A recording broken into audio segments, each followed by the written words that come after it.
Sa linya na natin, Assistant Director General Jonathan Malaya, National Security Council. Yes sir, magandang umaga po sa inyo. Si Joel Siweng po ito. Good morning po. Hi Joel, hi Weng. Assistant Long time DG. no see. Opo. Meron na ba tayong recommendation? Ano ba sa pantahan ng National Security Council doon sa pinakabagong insidente sa West Philippine Sea? Well, unang-una, just like all the government agencies na babahala tayo rito kasi hindi natin to inaasahan coming from the bilateral consultation mechanism na nagbunga ng napakagandang preliminary understanding between the Philippines and PRC. Akala natin bababa na yung tensyon sa West Philippine Sea. Pero kinagulat natin itong incidenting ito. Pero I'd like to take this opportunity, Joel and Wing, na yung atin pong preliminary understanding ay para lamang sa Ayungin Shoal. Kasi yung ibang ating mga kababayan parang ini-expect nila. Akala ko ba nagpirmahan na tayo? Yes, oo.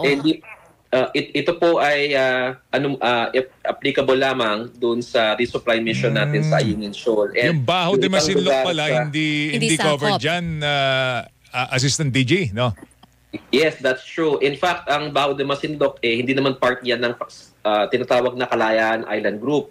Yung KIG or yung Spratly Islands ay nasa may bandang west ng Palawan Island. Ito pong Baho de Masinloc, as by the word Masinloc itself, ay nasa Zambales area. So magkahiwalay pong lugar yan, and yung ating understanding ay para lamang doon sa Ayungin Shoal. So wala po tayong kasunduan sa ibang parte ng West Philippines. Bakit po kailangan maging particular sa Ayungin Shoal kung nagkakaroon, alam natin na noon pa man, malaki din po ang tensyon sa iba pang bahagi ng ating teritoryo na inaangkin po ng China? Bakit hindi ginawa encompassing yung agreement between the Philippines and China? And having said that, Assistant DG, ibig ba sabihin, bubuo tayo ng bilateral mechanism para po sa Baho de Masinloc? Oo, tsaka sa bawat area na inaangkin ng China sa atin? Well, yun pong bilateral consultation mechanism na pag-uusap between the Philippines and China, ay mako-cover naman po lahat ng buong West Philippine Sea noon. No? Ang usapan doon covers the entire West Philippine Sea. So, pwede tayong mag-raise ng issue sa Sabina, pwede tayong mag-raise ng issue sa Escoda, kung anuman. Ngunit ang naging bunga lamang nung huling BCM was because nagkaroon kasi tayo ng insidente ng June 17. Yes, sa resupply kung saan nasaktan yung isa sa ating mga tropa. So, because of that, ang naging immediate result was a resupply provisional agreement between both countries. So, posible, no? Hopefully, ang China ay magiging bukas din sa iba pang mga agreements naman para sa ibang parte ng West Philippines. O kasi parang forgive the word, lack of word lang ito, parang papatsi-patsi yung agreement natin. So parang sa Ayungin Shoal, they cannot bully us. But beyond Ayungin Shoal, free for all na ulit tayo sa China. Parang ganon, ADG.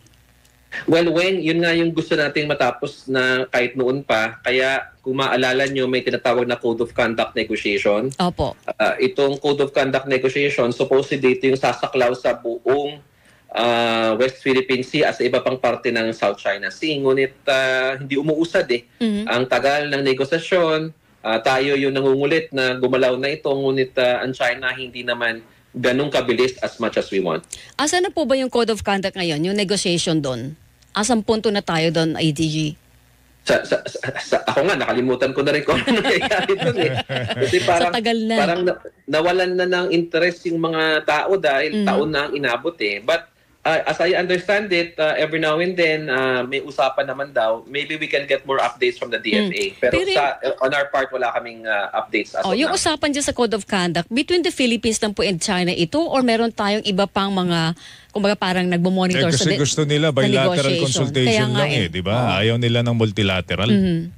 Correct. So, sana umusad na ito. I'm sure that the DFA is doing everything para gumalaw na ito.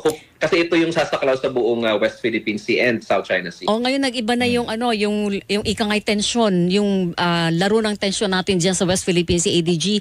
Andun na tayo sa himpapawid. Dati dagat lang tayo at narrative, hindi ba? Paano natin, ano yung magiging hakbang natin doon, ADG? Ngayong pati sa himpapawid, binubuli na tayo ng China. Sasalang ba natin to sa panibagong pag-uusap doon sa bilateral consultation na yan? Itong incidenting ito dyan sa Baho de Masinloc? There will be a National Maritime Council meeting later this week, no? Yung NMC naman, yun ay ating pinakamataas na policy making body insofar as these types of incidents are concerned. So doon po pag-uusapan kung ano pa yung mga hakbang na gagawin natin outside of the standard diplomatic protest, no? Pinapaalala ko nga sa ating mga kababayan kasi I'm sure yung iba na po frustrate bakit lagi na lang tayong diplomatic protest.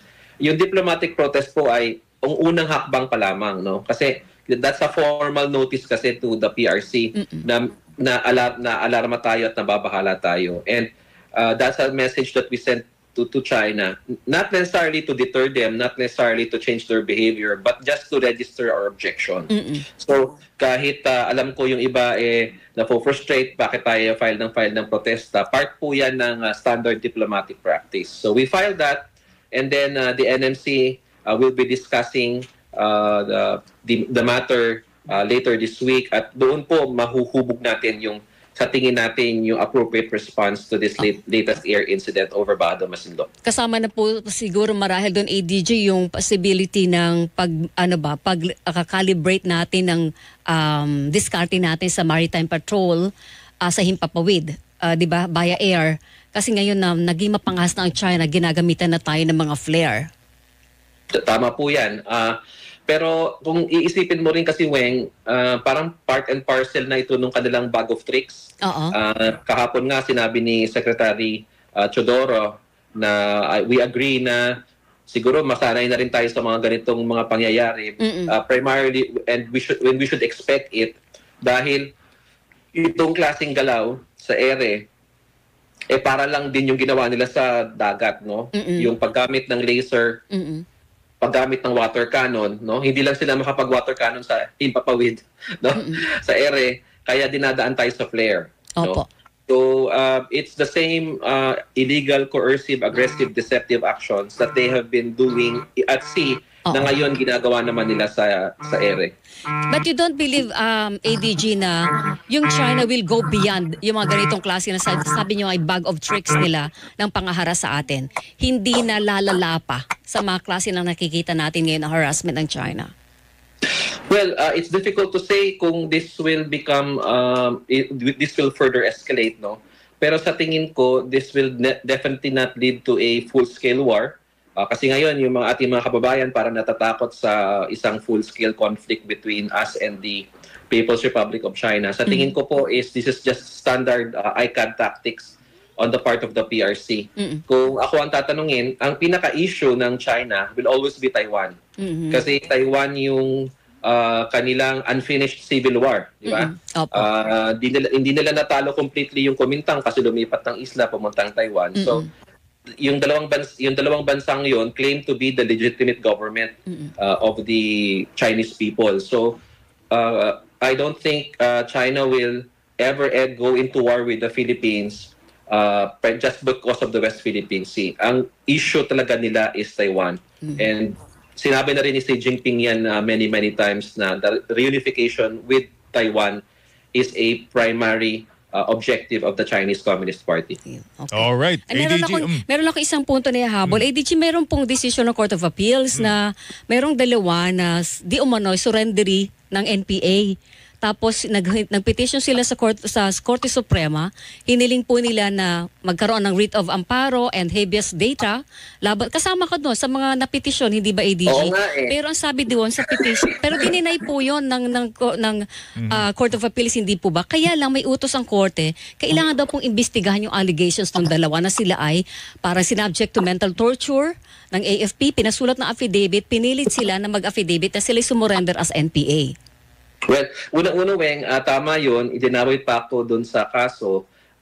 Ang kinasuhan ng nila Jed and Junila Castro ay ang Philippine Army, si Colonel De La Cruz, si Colonel Buco ng Philippine National Police, ako at ang NTF-ELCAC. Opo. At yung yung sa akin naman, because yung pinailaban sa akin was the writ of habeas data. Kasi ilalabas, kailangan daw akong pigilan sa mga sasabihin ko na impormasyon na i-release ko sa publiko. Kaya nag-file sila ng writ of habeas data. Opo. Pero very clearly, dun sa desisyon ng ng Court of Appeals, sabi ng Court of Appeals ay wala namang ginawang mali. Wala naman akong ginawang mali. And most importantly, ang sabi ng Court of Appeals, the petitioners failed to prove the existence of the right to informational privacy and they have not demonstrated their entitlement to the right. Alam mo, Weng, humarap ako mismo sa Court of Appeals. Both parties presented witnesses. Opo. Para ipakita. Kasi ang sinasabi kasi nung dalawa, meron daw threat to their life, liberty, and security. Kaya kailangan daw nila ng writ of amparo and writ of habeas data. Pero doon sa utos po ng korte, do you guarantee na iimbestigahan ng gobyerno yon sali po sa utos ng korte yung kanilang allegations? Abducted sila daw, Joel, in September 2023. Tama ba? Tama, 2023. So, iimbestigahan po yun para sa kapakanan naman ng dalawa. Of course, Weng, kung anong utos ng korte ay gagawin yan. In fact, yung PNP nag-imbestiga. Nag-PNP, pero binabaliktad kasi ng kadalawa na tinuturo na yung PNP bilang isa sa mga instrumento ng pamahalaan na may kinalaman di umano sa kanilang abduction. When in fact, ang sabi ng Court of Appeals, and this came after hearing, Weng, hindi ito yung parang papel lang, no? Nagdala ng mga ebidensya, witnesses, si Jed and Junila, supported by the Flag, Karapatan, NUPL. Pero ang lumabas sa desisyon ng korte, the petitioner submitted no evidence of state participation. Anong ibig sabihin nun? The Philippine Army, the PNP, the NTF-ELCAC ay hindi po walang kinalaman dun sa alleged abduction nila or forced disappearance. So, pero yung mga paratang nila sa NTF-ELCAC sa Army, ay lahat po ito ay napawalang bisa, no? O na-dismiss ng Supreme Court, ay ng Court of Appeals kasi wala namang substantial evidence na inilabas yung dalawa. Alright. Okay. O sige, ADG, salamat sa oras mo. Mag-ingat ka. Thank you very much for your time. Thank you po. Kayo. Umaga po. Maraming salamat po sa inyo and mabuhay. Alright. Assistant Director General Jonathan Malaya, Makakapuso, National Security Council.